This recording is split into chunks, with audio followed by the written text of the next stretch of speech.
So we started on the corner of West Broadway and Alma, and right away we saw that it was a very commercial area. There was a dessert place, some spa services like a hair salon. There was a gas station, convenience store, insurance store. A lot of these things are just basic places you would go to for everyday things that you would need or things that you need often.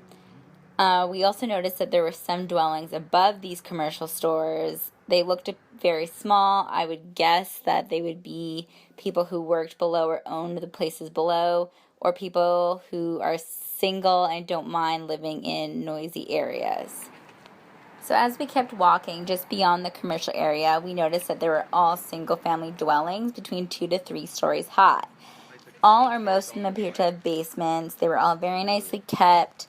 What I found interesting was that there was no uniformity. Not one looked like another. They were made out of different materials, different sizes, different shapes.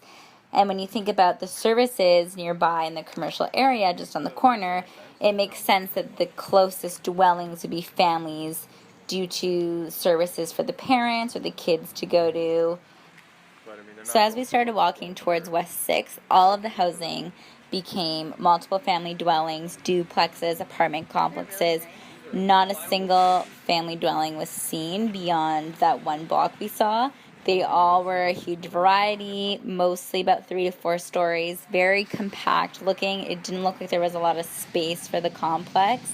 And when you think about where it's situated in between West 4th and West Broadway, two very busy areas, it makes sense that there's a lot of people that wanting to move to this area, and there was a lot of construction and renovation that's going to just keep building, I think.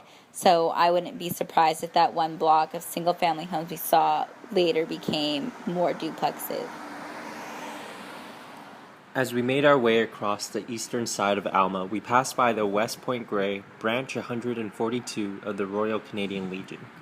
We get a sense of place and intentional design as this beautiful mural serves dual purposes: to convey patriotic sports and, as one of our members pointed out, to serve as an anti-graffiti tactic.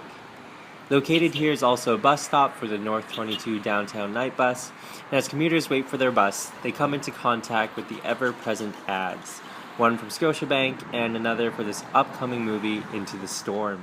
This reveals the ever-present and perhaps now overlooked commercialization of space. Regarding transportation, we see that this space has been organized for optimized traffic flow, the seamless interweaving of all sorts of commuters. Buses, cyclists, people in their cars, pedestrians, all pass through this neighborhood without a problem. Walking down Alma, we begin to admire the different layers of development.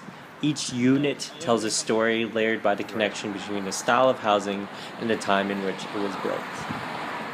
And then, we stumble upon an all too familiar scene, one that we predict will be common throughout the future of this neighborhood, a neighborhood that appears to be constantly developing, evolving, and changing. Antwerp Street marks the east entrance to the Jericho Garrison. It also marks the divide between private and public property. This area is currently controlled by the federal government, however, is going to be released to private companies and is rumored to be developed into condos. This is controversial because many First Nations in the area lay claim to this land, including the local Musqueam. This land represents Vancouver's historical roots and the direction that Vancouver could possibly be heading in.